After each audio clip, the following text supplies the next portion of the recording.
nothing else matters. Single-pointed focus. You gain success. Gajendra was an elephant who was a great devotee of Lord Vishnu.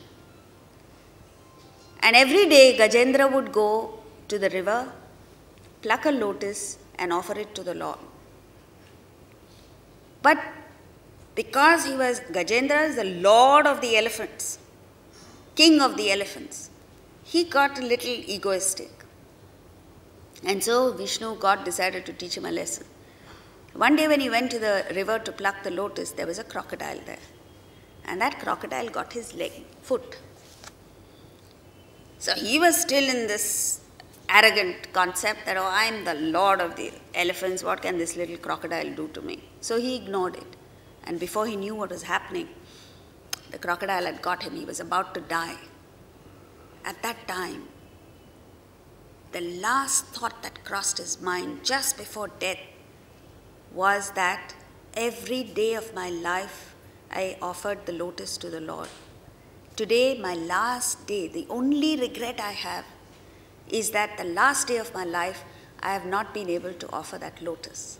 And it is that thought that resulted in Indra sending his chakra and the crocodile dying, and that's what saved Gajendra.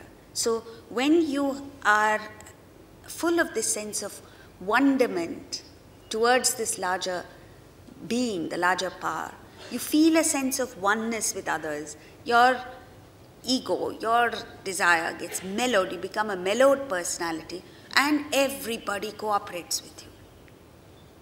The fact that you're working for a higher cause, it's incredible. Even during the organizing of these lectures, everybody cooperated. The printer became a disciple. He's here somewhere in the audience. The BMC cooperated, the police cooperated, everybody cooperated because we were working for the Bhagavad Gita. The moment you're dedicated to something, everyone cooperates. Whether you're dedicated or not, the fact that it's for the Gita, they cooperate. And you find happiness in it. You find fulfillment in this. And this can best be described through a bhajan. बस जाए मोरा सुना अंगना खिल जाए मुरझाया कंगना जीवन में रस लाए जीवन धन मिल जाए मिल जाए मिल जाए सुख लाए तेरो The idea is, when you love people, to the extent you love people, the more you love people, life becomes happy for you. To the extent you're full of hatred and resentment and this feeling of otherness with people, you are unhappy, never mind what happens to other people. So therefore, bhakti is nothing but a sense of oneness with people. You have to be able to get over your hatred. The 12th chapter of the Gita, when it gives out 35 qualities of a bhakta, the very first quality it says is one who does not hate anybody. Deliberately he puts it in the negative because you tend to cheat and say, oh, of course I love everyone. I love everyone except my boss. I love everyone in the whole wide world except my mother-in-law. See, whoever's reacting is actually experiencing that. So one who does not hate anyone. So if you want to develop devotion to God, you must identify your areas of hatred. Whom do you hate most? And the moment you get rid of that, you may not do anything else, your spiritual level goes zooming. So this is it. And then Jnana Yoga.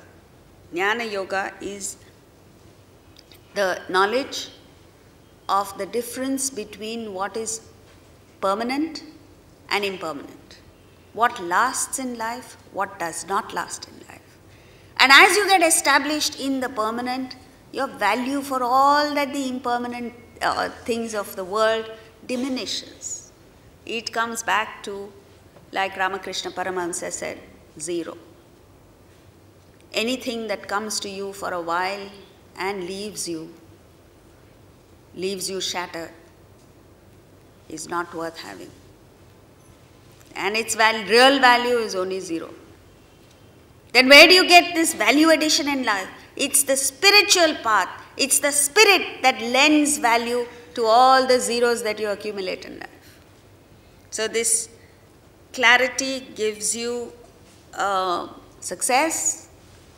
It's clarity that gives success to anybody in the world.